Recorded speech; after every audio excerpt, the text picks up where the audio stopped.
ಲೋಕಸಭಾ ಚುನಾವಣೆಯ ಬಿಸಿ ಜೋರಾಗ್ತಾ ಇರುವ ಸಂದರ್ಭದಲ್ಲಿ ಹೋದಲ್ಲಿ ಬಂದಲ್ಲಿ ಯಾವ ಪಕ್ಷಗಳು ಎಷ್ಟೆಷ್ಟು ಗೆಲ್ಲಬಹುದು ಅನ್ನುವುದರ ಚರ್ಚೆ. ಬಿಜೆಪಿ ಎಷ್ಟು ಗೆಲ್ಲುತ್ತೆ, ಜೆಡಿಎಸ್ ಎಷ್ಟು ಗೆಲ್ಲುತ್ತೆ, ಕಾಂಗ್ರೆಸ್ ಎಷ್ಟು ಗೆಲ್ಲುತ್ತೆ, ಚರ್ಚೆಗಳ ಮೇಲೆ ಚರ್ಚೆಗಳು ನಡೀತಾ ಇದ್ದಾವೆ. ಬಿಜೆಪಿಗಿಂತಲೂ ಕಾಂಗ್ರೆಸ್ನಲ್ಲಿ ಎಷ್ಟು ಸ್ಥಾನ ಗೆಲ್ತಾರೆ ಅನ್ನೋದರಷ್ಟೇ ಮುಖ್ಯ, ಅಥವಾ ಅದಕ್ಕಿಂತಲೂ ಹೆಚ್ಚು ಮುಖ್ಯ ಯಾವ್ಯಾವ ಸ್ಥಾನಗಳನ್ನು ಗೆಲ್ತಾರೆ. ಕೆಪಿಸಿಸಿ ಅಧ್ಯಕ್ಷರು ಉಪಮುಖ್ಯಮಂತ್ರಿಗಳು ಡಿಕೆ ಶಿವಕುಮಾರ್ ಬೆಂಗಳೂರು ಗ್ರಾಮಾಂತರ ಕ್ಷೇತ್ರದಲ್ಲಿ ತಮ್ಮನನ್ನ ಗೆಲ್ಲಿಸಿಕೊಳ್ಳುವ ಚಾಲೆಂಜ್ ಅನ್ನು ಎದುರಿಗಿಟ್ಕೊಂಡು ಕೂತಿದ್ದಾರೆ.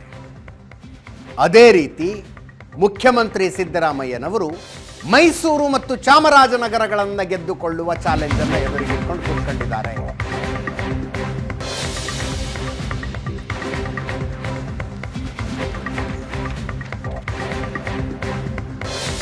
ಕಳೆದ 20 ದಿನಗಳಲ್ಲಿ 9 ದಿನಗಳನ್ನ ಮುಖ್ಯಮಂತ್ರಿಗಳು ಈ ಕ್ಷೇತ್ರದಲ್ಲಿ ಕಳೆದಿದ್ದಾರೆ.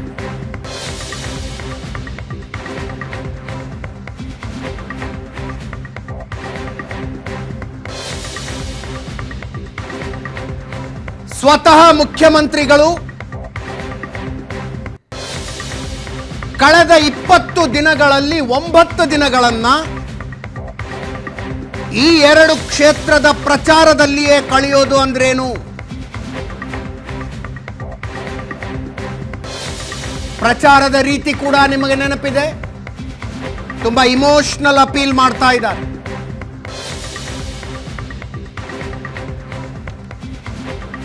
ಮುಖ್ಯಮಂತ್ರಿಗಳ ಪುತ್ರ ಡಾಕ್ಟರ್ ಯತೀಂದ್ರ ಇಬ್ರು ಕೂಡ ಇಮೋಷನಲ್ ಅಪೀಲ್ ಮಾಡ್ತಾ ಇದ್ದಾರೆ ಜನರಿಗೆ. 2 ಕ್ಷೇತ್ರ ಯಾಕೆ ಇಂಪಾರ್ಟೆಂಟು ಅನ್ನೋದು ನಿಮಗೆ ಗೊತ್ತು. ಮೈಸೂರು ಸಿದ್ದರಾಮಯ್ಯನವರ ತವರು ಜಿಲ್ಲೆ. ಆದರೆ ಸಿದ್ದರಾಮಯ್ಯನವರು ಗೆದ್ದಿರುವ ವರುಣಾ ಕ್ಷೇತ್ರ ಚಾಮರಾಜನಗರ ಲೋಕಸಭಾ ಕ್ಷೇತ್ರದ ವ್ಯಾಪ್ತಿಗೆ ಬರುತ್ತೆ.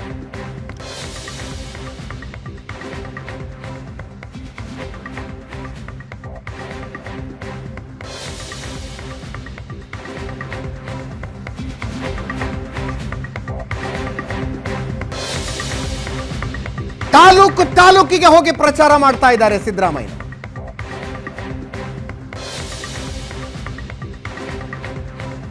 ಮುಖ್ಯಮಂತ್ರಿಯಾಗಿ ಮುಂದುವರಿಬೇಕು ಅಂದ್ರೆ 60,000 ಲೀಡ್ ಕೊಡಿ ಅನ್ನುವ ಅರ್ಥ ಬರುವ ಭಾಷಣವನ್ನು ಮಾಡಿದ್ರು.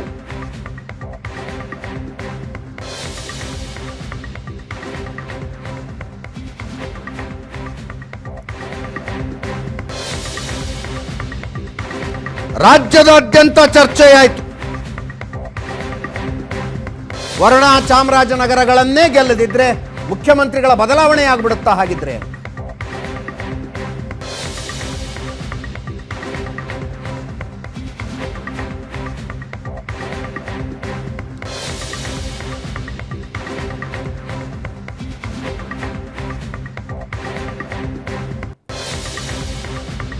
ಒಂದು ಕಡೆ ಸಿದ್ದರಾಮಯ್ಯನವರು ಇಷ್ಟು ಆಕ್ಟಿವ್ ಆಗ್ತಾ ಇದ್ದಂತೆ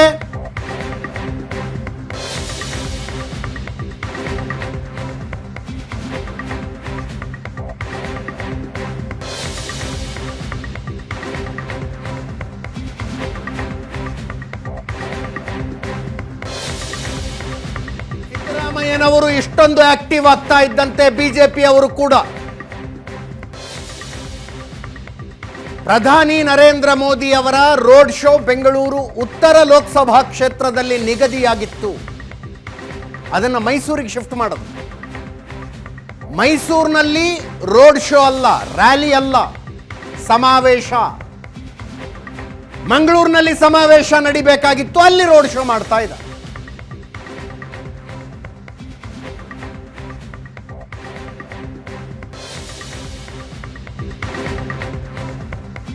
ನಾಡಿದ್ದು ಪ್ರಧಾನಿ ನರೇಂದ್ರ ಮೋದಿ ಮೈಸೂರಿಗೆ ಬಂದು ರ್ಯಾಲಿ ಮಾಡುವಷ್ಟರಲ್ಲಿ ಇನ್ನೊಂದು ಸುತ್ತಿನ ಪ್ರಚಾರವನ್ನು ಮೈಸೂರಿನಲ್ಲಿ ಮಾಡಿ ಮುಗಿಸಬೇಕು ಅಂತ ಮುಖ್ಯಮಂತ್ರಿಗಳು ಹೊರಟಿದ್ದಾರೆ.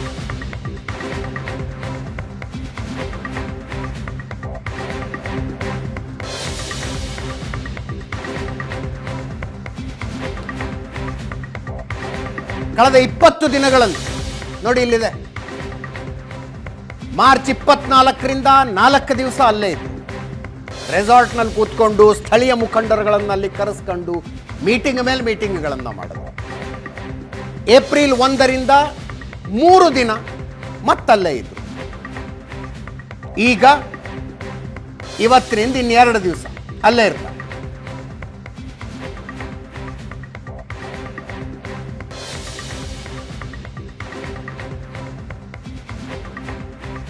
ಕರ್ನಾಟಕದ 28 ಲೋಕಸಭಾ ಕ್ಷೇತ್ರಗಳ ಪೈಕಿ ಸಿದ್ದರಾಮಯ್ಯನವರಿಗೆ ನಿಸ್ಸಂಶಯವಾಗಿ ಹೇಳಬಹುದು ಮೈಸೂರು ಮತ್ತು ಚಾಮರಾಜನಗರಗಳೇ ಮೋಸ್ಟ್ ಇಂಪಾರ್ಟೆಂಟ್ ಟಾರ್ಗೆಟ್.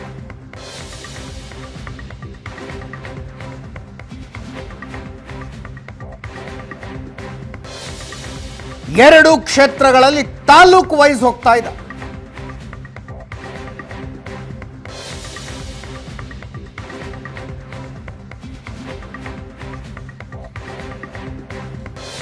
ಬಹುಶಃ ಇದು ಬಿಜೆಪಿಯವರನ್ನ ಎಚ್ಚರಿಸಿದೆ ಅನ್ಸುತ್ತೆ.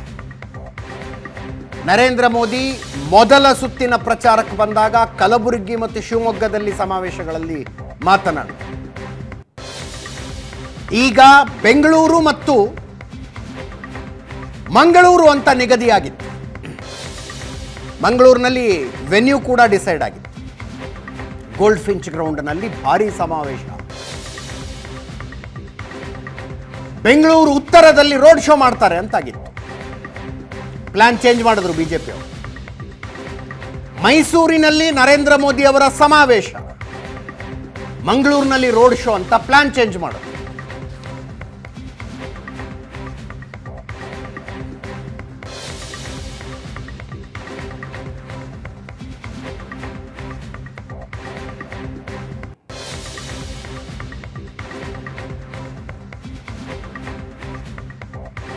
ಸಹಜವಾಗಿ ಜನ ಇಂಥವನ್ನೆಲ್ಲ ಚರ್ಚೆ ಮಾಡ್ತಾ ಇದ್ದಾರೆ. ಈ ಎರಡೂ ಕ್ಷೇತ್ರ ಗೆಲ್ಲದೆ ಹೋದರೆ ಸಿದ್ದರಾಮಯ್ಯನವರು ಮುಖ್ಯಮಂತ್ರಿ ಹುದ್ದೆಗೆ ಸಂಚಕಾರ ಬರುತ್ತಾ? ಸಹಜ ಅಲ್ವಾ, ಚರ್ಚೆ ಆಗುತ್ತೆ. ತವರು ಜಿಲ್ಲೆಯನ್ನೇ ಗೆದ್ಕೊಳ್ಳೋಕ್ಕಾಗಲಿಲ್ಲ, ತಮ್ಮ ಕ್ಷೇತ್ರ ಇರೋ ಲೋಕಸಭಾ ಕ್ಷೇತ್ರವನ್ನೇ ಗೆದ್ಕೊಳ್ಳೋಕ್ಕಾಗಲಿಲ್ಲ ಅಂತ ಚರ್ಚೆಗಳಾಗ್ತವೆ. ಮರ್ಯಾದೆ ಪ್ರಶ್ನೆ ಇದು. ಆದ್ದರಿಂದ ಕರ್ನಾಟಕದಲ್ಲಿ ಕಾಂಗ್ರೆಸ್ ಎಷ್ಟು ಸ್ಥಾನಗಳನ್ನು ಗೆಲ್ಲುತ್ತೆ ಅನ್ನುವುದರಷ್ಟೇ ಮುಖ್ಯ, ಅಥವಾ ಅದಕ್ಕಿಂತ ಒಂದು ಗುಲಗಂಜಿ ತೂಕ ಜಾಸ್ತಿ ಮುಖ್ಯ ಯಾವ್ಯಾವ ಸ್ಥಾನಗಳನ್ನು ಗೆಲ್ಲುತ್ತೆ.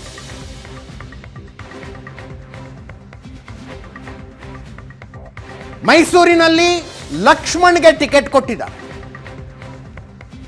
47 ವರ್ಷಗಳ ನಂತರ ಒಬ್ಬ ಒಕ್ಕಲಿಗನಿಗೆ ನಾವು ಟಿಕೆಟ್ ಕೊಟ್ಟಿದ್ದೀವಿ ಅಂತ ಪ್ರಚಾರ ಮಾಡ್ತಾ ಇದ್ದಾರೆ. 47 ವರ್ಷಗಳ ಹಿಂದೆ ಕಾಂಗ್ರೆಸ್ ಮೈಸೂರಿನಲ್ಲಿ ಒಬ್ಬ ಒಕ್ಕಲಿಗರಿಗೆ ಟಿಕೆಟ್ ಕೊಟ್ಟಿತ್ತು. ಆ ನಂತರ ಹಿಂದುಳಿದ ವರ್ಗದವರು ನಿರಂತರವಾಗಿ ಟಿಕೆಟ್ ಪಡಿತಾ ಬಂದರು. ಬಿಜೆಪಿಯಲ್ಲೂ ಟಿಕೆಟ್ ಚೇಂಜ್ ಆಗಿದೆ. ಹಾಲಿ ಸಂಸದ ಪ್ರತಾಪ್ ಸಿಂಹ ಬದಲು ಯದುವೀರ್ ಒಡೆಯರ್ಗೆ ಟಿಕೆಟ್ ಕೊಡಲಾಗಿದೆ. ಯದುವೀರ್ ಒಡೆಯರ್ ವರ್ಸಸ್ ಲಕ್ಷ್ಮಣ್ ಮೈಸೂರಿನ ಫೈಟ್. Chamarajanagar reserved constituency. ಶ್ರೀನಿವಾಸ್ ಪ್ರಸಾದ್ ಹಾಲಿ ಸಂಸದರು ಬಿಜೆಪಿಯಿಂದ ಗೆದ್ದಿದ್ರು. ವಯಸ್ಸು ಮತ್ತು ಅನಾರೋಗ್ಯದ ಕಾರಣಕ್ಕೆ ಅವರು ಈ ಸಲ ಸ್ಪರ್ಧಿಸೋದಿಲ್ಲ ಅಂತ ಮೊದಲೇ ಹೇಳಿದ್ರು. ಅವರ ಬದಲು ಬಾಲರಾಜರಿಗೆ ಟಿಕೆಟ್ ಕೊಟ್ಟಿದೆ ಬಿಜೆಪಿ.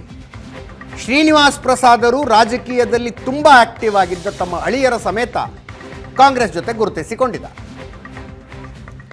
ಕಾಂಗ್ರೆಸ್ ಇಲ್ಲಿ ಎಚ್ ಸಿ ಮಹದೇವಪ್ಪನವರ ಪುತ್ರ ಸುನೀಲ್ ಬೋಸ್ಗೆ ಟಿಕೆಟ್ ಘೋಷಣೆ ಮಾಡಿದೆ. ಬಾಲರಾಜ್ ವರ್ಸಸ್ ಸುನೀಲ್ ಬೋಸ್. ಮೈಸೂರಿಗೆ ಹೋಲಿಸಿದರೆ ಚಾಮರಾಜನಗರದಲ್ಲಿ ಸಿದ್ದರಾಮಯ್ಯನವರಿಗೆ ಕಾಂಗ್ರೆಸ್ ಗೆಲ್ಲುವ ಸಾಧ್ಯತೆಗಳು ಹೆಚ್ಚು ಕಾಣಿಸ್ತಾ ಇದೆ. ಯಾಕಂದ್ರೆ ಹಿಸ್ಟಾರಿಕಲಿ ಕಾಂಗ್ರೆಸ್ನ ಕ್ಷೇತ್ರ ಇದು. ಕಳೆದ ಸಲ ತುಂಬ ಕಡಿಮೆ ಅಂತರದಲ್ಲಿ ಚಾಮರಾಜನಗರದಲ್ಲಿ ಬಿಜೆಪಿ ಗೆದ್ದಿತ್ತು. ಮೈಸೂರಿನಲ್ಲಿ 1,38,647 ಮತಗಳ ಅಂತರದಿಂದ ಕಳೆದ ಸಲ ಬಿಜೆಪಿ ಗೆದ್ದದ್ದು, ಪ್ರತಾಪ್ ಸಿಂಹ ಗೆದ್ದಿದ್ದು 1,38,647 ಮತಗಳು.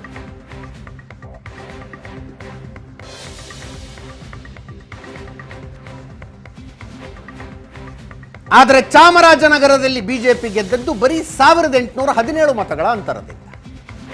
ಶ್ರೀನಿವಾಸ್ ಪ್ರಸಾದ್ ಅವರು ಧ್ರುವ ನಾರಾಯಣ್ ವಿರುದ್ಧ 1,817 ಮತಗಳ ಅಂತರದಿಂದ ಮಾತ್ರ ಗೆದ್ದಿತ್ತು.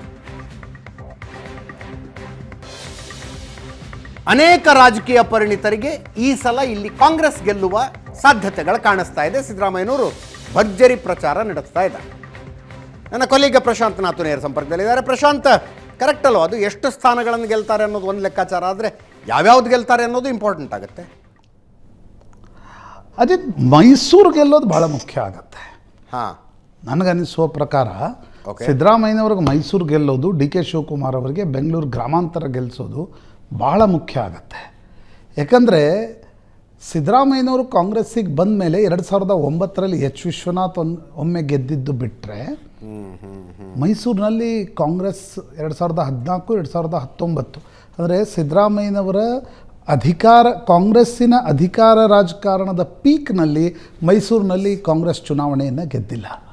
ಹೀಗಾಗಿ ನಾಳೆ ಪೈಪೋಟಿಯ ಪ್ರಶ್ನೆ ಬಂದಾಗ, ಅಧಿಕಾರ ಹಸ್ತಾಂತರ ಅಥವಾ ಮುಖ್ಯಮಂತ್ರಿಯ ಬದಲಾವಣೆಯ ಪ್ರಶ್ನೆ ಬಂದಾಗ ಸೈಕಾಲಜಿಕಲ್ ಇಂಪ್ಯಾಕ್ಟ್ ಕಾಂಗ್ರೆಸ್ ಹೈಕಮಾಂಡ್ ಮೇಲೂ ಇರುತ್ತೆ.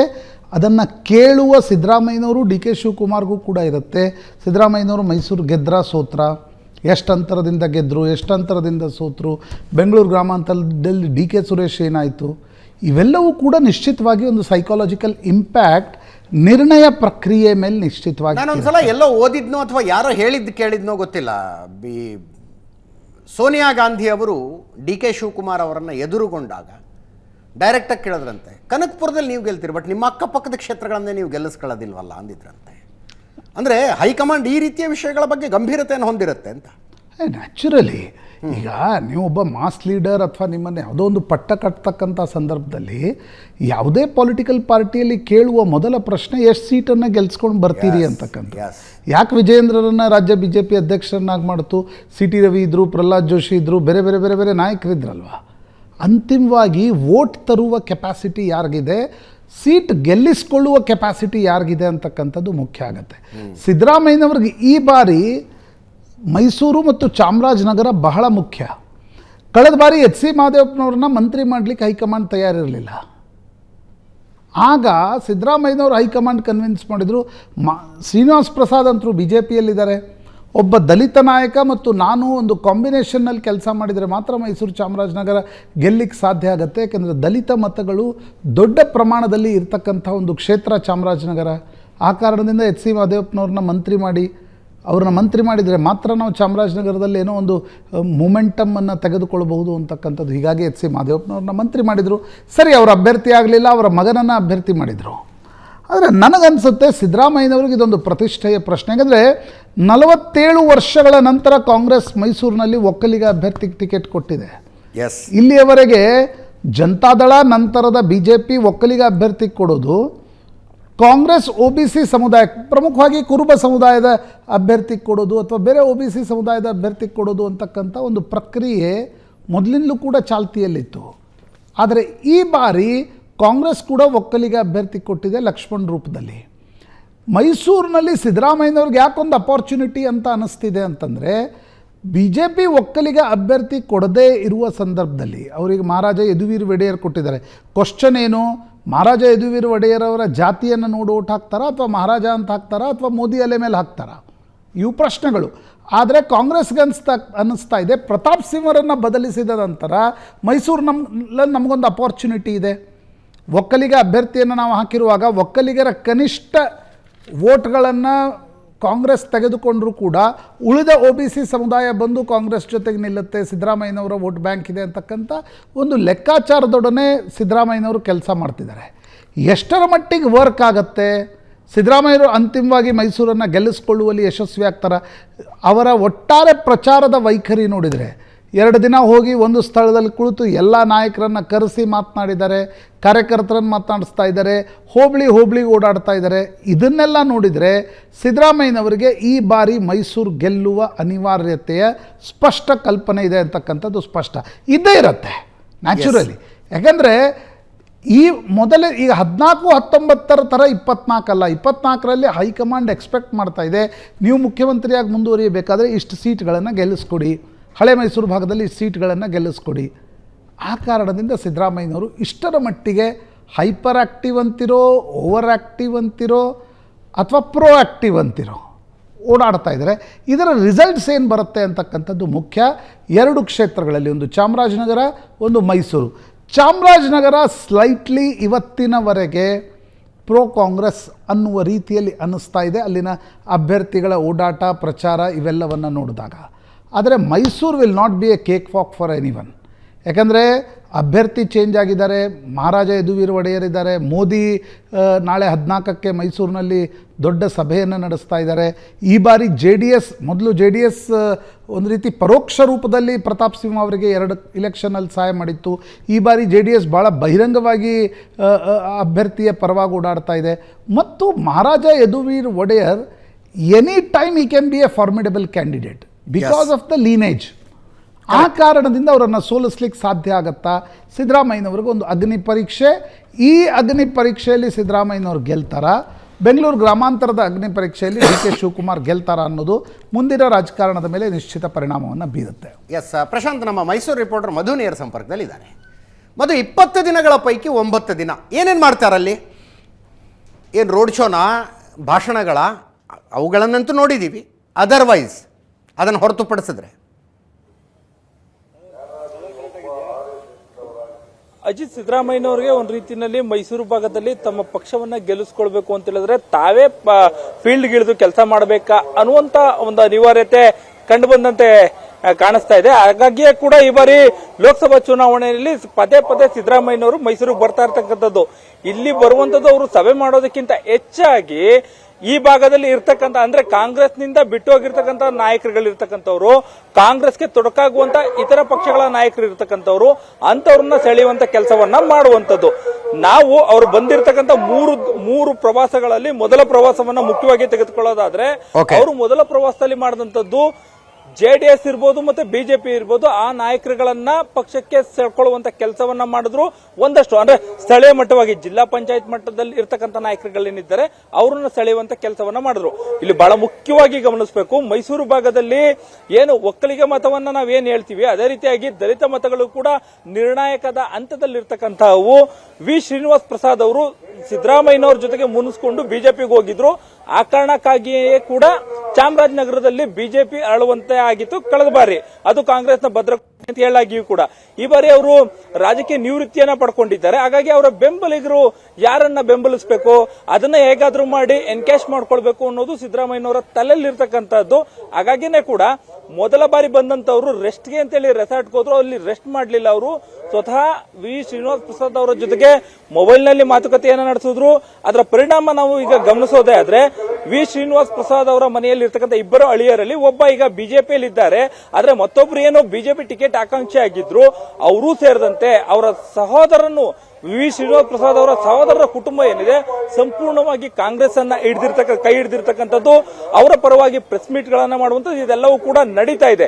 ಕೇವಲ ಇದು ಮೈಸೂರಿಗಷ್ಟೇ ಸೀಮಿತ ಆಗಿಲ್ಲ, ಚಾಮರಾಜನಗರ ಆಗ್ಬೋದು, ಜೊತೆಗೆ ಬೇರೆ ಬೇರೆ ವಿಧಾನಸಭಾ ಕ್ಷೇತ್ರ ವ್ಯಾಪ್ತಿಯಲ್ಲಿ ಇರ್ತಕ್ಕಂತಹ ಜೆಡಿಎಸ್ ಮತ್ತೆ ಬಿಜೆಪಿಯ ನಾಯಕರುಗಳೇನಿದ್ದಾರೆ, ಸ್ಥಳೀಯ ಮುಖಂಡರುಗಳು ಅವರನ್ನ ಸೆಳೆಯುವಂತ ಕೆಲಸವನ್ನ ಮಾಡಿದ್ರು. ಇಲ್ಲಿ ಒಂದು ಬಿಜೆಪಿಯ ವಿಚಾರಕ್ಕೆ ಬರೋದಾದ್ರೂ ಕೂಡ ಕೆಆರ್ ಕ್ಷೇತ್ರದಲ್ಲಿ ಇರ್ತಕ್ಕಂಥ ಬ್ರಾಹ್ಮಣ ಮುಖಂಡ ಎಚ್ ಪಿ ರಾಜೀವ್ ಕಳೆದ ಬಾರಿ ಮೂಡ ಅಧ್ಯಕ್ಷರಾಗಿದ್ರು. ಅವರು ಕೂಡ ಈ ಬಾರಿ ಟಿಕೆಟ್ ಆಕಾಂಕ್ಷಿ ಕೂಡ ಆಗಿದ್ರು. ಅವ್ರಿಗೂ ಕೂಡ ಟಿಕೆಟ್ ಮಿಸ್ ಆಯ್ತು. ಯಾರು ಇಂಥವ್ರು ಒಂದಷ್ಟು ಅಸಮಾಧಾನವನ್ನು ಒಳಗೊಂಡಿದ್ರು ಅಂತವರನ್ನ ಆಪರೇಟ್ ಮಾಡ್ಲಿಕ್ಕೆ ಸ್ವತಃ ಸಿದ್ದರಾಮಯ್ಯನವರು ಮೈಸೂರಿಗೆ ಬರಬೇಕಾಗಿತ್ತು ಅನ್ನುವಂಥದ್ದನ್ನ ನಾವಿಲ್ಲಿ ಗಮನಿಸಬೇಕಾಗತ್ತೆ. ಅಂದ್ರೆ ಅವ್ರು ಇಲ್ಲದೆ ಇದ್ರೆ ಯಾವ ನಾಯಕರು ಅವರನ್ನೆಲ್ಲ ಪಕ್ಷಕ್ಕೆ ಕರೆತರ್ತಾರೆ ಅಂತ ನಾವು ನೋಡೋದಾದ್ರೆ ಖಂಡಿತವಾಗ್ಲೂ ಕೂಡ ಮೈಸೂರು ಭಾಗದಲ್ಲಿ ಆ ತರದ ಯಾವುದೇ ಕೂಡ ಲೀಡರ್ಗಳು ಕೂಡ ಇರಲಿಲ್ಲ. ಅದನ್ನೂ ಮೀರಿದಂತೆ ಸಿದ್ದರಾಮಯ್ಯನವ್ರಿಗೆ ಯಾಕಿಷ್ಟು ಅನಿವಾರ್ಯತೆ ಅನ್ನೋದಾದ್ರೆ, ಕಳೆದೆರಡು ಸಾರಿಯಿಂದನೂ ಕೂಡ ಅವರು ಮುಖ್ಯಮಂತ್ರಿ ಆಗಿದ್ದಾಗ್ಯೂ ಕೂಡ ಇಲ್ಲಿ ಲೋಕಸಭಾ ಸ್ಥಾನಗಳನ್ನ ಕಾಂಗ್ರೆಸ್ಗೆ ಗೆಲ್ಲಿಸ್ಕೊಳ್ಳಿಕ್ ಸಾಧ್ಯ ಆಗ್ತಾ ಇಲ್ಲ. ಅಂದ್ರೆ ಸಿದ್ದರಾಮಯ್ಯನವರು ನೆಗ್ಲೆಕ್ಟ್ ಮಾಡ್ತಾ ಇದ್ರು. ಒಂದು, ಕಳೆದೆರಡು ಚುನಾವಣೆಯಲ್ಲಿ ಮೈಸೂರಿನಲ್ಲಿ ಕುರುಬ ಸಮುದಾಯದವರಿಗೆ ಟಿಕೆಟ್ ಅನ್ನ ಕೊಟ್ಟಿದ್ರು. ಆಗ ಒಕ್ಕಲಿಗ ಸಮುದಾಯ ಕೈ ಹಿಡಿತಾ ಇರಲಿಲ್ಲ. ಮೈತ್ರಿ ಅನ್ನೋದು ಇಲ್ಲದೆ ಇದ್ರೂ ಕೂಡ ಬಿಜೆಪಿ ಅಭ್ಯರ್ಥಿಯನ್ನ ಈಸಿಯಾಗಿ ಜೆಡಿಎಸ್ ನ ನಾಯಕರುಗಳು ಬೆಂಬಲಿಸ್ತಾ ಇದ್ರು. ಹೀಗಾಗಿ ಬಿಜೆಪಿಯ ಅಭ್ಯರ್ಥಿ ಈಸಿಯಾಗಿ ಗೆಲ್ತಾ ಇದ್ರು. ಈ ಬಾರಿ ನೇರವಾಗಿಯೇ ಕೂಡ ಮೈತ್ರಿ ಇದೆ. ಮೈತ್ರಿ ಇರುವಂತಹ ಸಂದರ್ಭದಲ್ಲಿ ಹೇಗಾದ್ರೂ ಮಾಡಿ ಅಂದ್ರೆ ನಿರ್ಣಯ ಹಂತದಲ್ಲಿರ್ತಕ್ಕಂಥ ಒಕ್ಕಲಿಗ ಮತಗಳೇನಿವೆ ಅವುಗಳನ್ನ ಹೇಗಾದ್ರೂ ಸ್ಪ್ಲಿಟ್ ಮಾಡಬೇಕು ಅನ್ನೋ ಕಾರಣಕ್ಕಾಗಿ ಸಿದ್ದರಾಮಯ್ಯನವರು ಒಕ್ಕಲಿಗರ ಅಭ್ಯರ್ಥಿಗೆ ಈ ಬಾರಿ ಟಿಕೆಟ್ ಅನ್ನ ಕೊಟ್ಟಿದ್ದಾರೆ. ಆದ್ರೆ ಅದು ಕೂಡ ಅಷ್ಟಾಗಿ ವರ್ಕೌಟ್ ಆದಂತೆ ಕಂಡು ಬರ್ತಾ ಇಲ್ಲ. ಈಗ ಜನಸಾಮಾನ್ಯರ ಮಧ್ಯದಲ್ಲಿ ಟಾಕ್ಸ್ ಇದೆಯಾ? ಮೈಸೂರು ಚಾಮರಾಜನಗರ ಗೆಲ್ಲದೆ ಹೋದ್ರೆ ಸಿದ್ದರಾಮಯ್ಯನವರು ಮುಖ್ಯಮಂತ್ರಿ ಹುದ್ದೆ ಕಳ್ಕೊಂಡ್ಬಿಡ್ತಾರೆ, ಅದನ್ನ ಕನ್ವೆ ಮಾಡೋದಕ್ಕೆ ಪ್ರಯತ್ನ ಪಡ್ತಾ ಇದ್ದಾರೆ. ಡೈರೆಕ್ಟ್ ಆಗಿ ಹೇಳೋದಕ್ಕೂ ಬರೋದಿಲ್ಲ, ಅದ್ ಹೆಂಗ್ ಹೇಳಕ್ಕಾಗತ್ತೆ? ಬಟ್ ಜನಸಾಮಾನ್ಯರು ಚರ್ಚೆ ಮಾಡ್ತಾರ ಅದನ್ನ. ಅದು ಖಂಡಿತವಾಗ್ಲೂ ಚರ್ಚೆ ಆಗ್ತಾ ಇರ್ತಕ್ಕಂಥ ವಿಚಾರ. ಮೊದಲಿಗೆ ಜನರಿಗೆ ಆಕ್ಚುಲಿ ಮೈಸೂರು ಭಾಗದಲ್ಲಿ ಹೇಳೋದಾದ್ರೆ ಸಿದ್ದರಾಮಯ್ಯನವರು ಸಂಪೂರ್ಣವಾಗಿ ಸಿಎಂ ಆಗಿರ್ತಾರೆ ಅನ್ನೋ ಒಂದು ಆಶಾಭಾವನೆಯಲ್ಲಿ ಜನ ಇದ್ರು. ಆದ್ರೆ ಸಿದ್ದರಾಮಯ್ಯನವರು ಯಾವಾಗ ವರ್ಣ ಕ್ಷೇತ್ರದಲ್ಲಿ ತಾವು ಪ್ರಚಾರ ಭಾಷಣವನ್ನ ಮಾಡುವಂತ ಸಂದರ್ಭದಲ್ಲಿ ನಾನು ಇರಬೇಕಾ ಬೇಡವಾ ಅನ್ನೋ ಒಂದು ಪದವನ್ನ ಬಳಸ್ತಾರೆ, ಆಗ ಈ ವಿಚಾರ ಹೆಚ್ಚು ಮುನ್ನೆಲೆಗೆ ಬಂದು ಚರ್ಚೆ ಆಗ್ಲಿಕ್ಕೆ ಶುರುವಾಯಿತು. ಅಂದ್ರೆ ವಿಧಾನಸಭೆ ಅಂದ್ರೆ ಸಿಎಂನ ಕುರ್ಚಿಯನ್ನ ಹಂಚ್ಕೊಳ್ಳುವಂತ ಸಂದರ್ಭದಲ್ಲಿ ಎಲ್ಲ 30 ತಿಂಗಳ ಕಾಲ ಈ ಒಂದು ಸೀಟನ್ನ ಹಂಚ್ಕೊಳ್ಳುವಂತ ಕೆಲಸ ಆಗಿರಬಹುದು ಅನ್ನೋದು ಒಂದು ಲೆಕ್ಕಾಚಾರ. ಆದ್ರೆ ಏನು ಬಿಜೆಪಿ ಮತ್ತೆ ವಿರೋಧ ಪಕ್ಷಗಳು ಸಿದ್ದರಾಮಯ್ಯನವರು ಲೋಕಸಭೆ ಆದ ನಂತರದಲ್ಲಿ ಇಳಿತಾರೆ ಅಂತ ಹೇಳ್ತಿದ್ರು, ಜನ ಅಷ್ಟಾಗಿ ನಂಬ್ತಿರ್ಲಿಲ್ಲ. ಆದ್ರೆ ಸ್ವತಃ ಸಿದ್ದರಾಮಯ್ಯನವರ ಭಾಷಣ ಯಾವಾಗ ಭಾವನಾತ್ಮಕತೆಯಿಂದ ಅಂದ್ರೆ ತಾನು ಉಳ್ಕೊಳ್ಳುವಂತ ನಿಟ್ಟಿನಲ್ಲಿ ನನಗೆ ಈ ಭಾಗದಲ್ಲಿ ಹೆಚ್ಚು ಬಲ ಬೇಕು, ಆ ಬಲವನ್ನ ಮತದಾರರು ಕೊಡಬೇಕು ಅಂತೇಳಿ ಭಾಷಣ ಮಾಡಿದ್ರು, ಆಗ ಜನ ಒಬ್ಬೊಬ್ಬರಾಗೆ ಮಾತಾಡ್ಲಿಕ್ಕೆ ಶುರು ಮಾಡಿದ್ದಾರೆ. ಎಲ್ಲೋ ಒಂದು ಕಡೆ ಸಿದ್ದರಾಮಯ್ಯನವ್ರಿಗೆ ಈ ಬಾರಿ ಇಲ್ಲಿ ಬಲ ಕಮ್ಮಿ ಆದ್ರೆ ಬಹುಶಃ ಅವರು ನಮ್ಮ ಭಾಗದ ನಾಯಕರಿಗೊಬ್ಬರಿಗೆ ಸಿಎಂ ಕುರ್ಚಿ ತಪ್ಪೋದು ಅನ್ನೋ ಒಂದು ಮಾತುಗಳು ಕೂಡ ಸಂಪೂರ್ಣವಾಗಿ ಕೇಳಿ ಬರ್ತಾ ಇದೆ.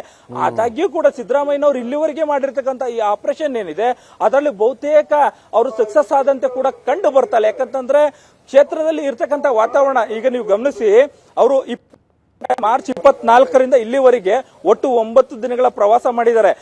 ಸಿದ್ದರಾಮಯ್ಯನವರು ಬಂದಂತ ಸಂದರ್ಭದಲ್ಲಿ ಕಾಂಗ್ರೆಸ್ನಲ್ಲಿ ಉರುಪು ಹೆಚ್ಚು ಕಾಣಿಸುತ್ತೆ. ಅದಾದ ನಂತರದಲ್ಲಿ ಆ ಉರುಪು ಮತ್ತೆ ಕೂಡ ಡೌನ್ ಆಗುತ್ತೆ.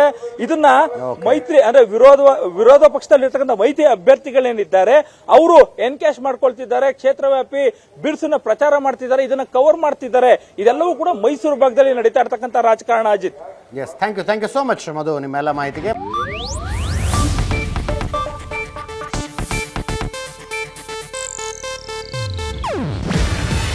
ಇದು ಏಷ್ಯಾನೆಟ್ ನ್ಯೂಸ್ ನೆಟ್ವರ್ಕ್ ಪ್ರಸ್ತುತಿ. ನೀವು ನೋಡ್ತಿದ್ದೀರಾ ಏಷ್ಯಾನೆಟ್ ಸುವರ್ಣ ನ್ಯೂಸ್.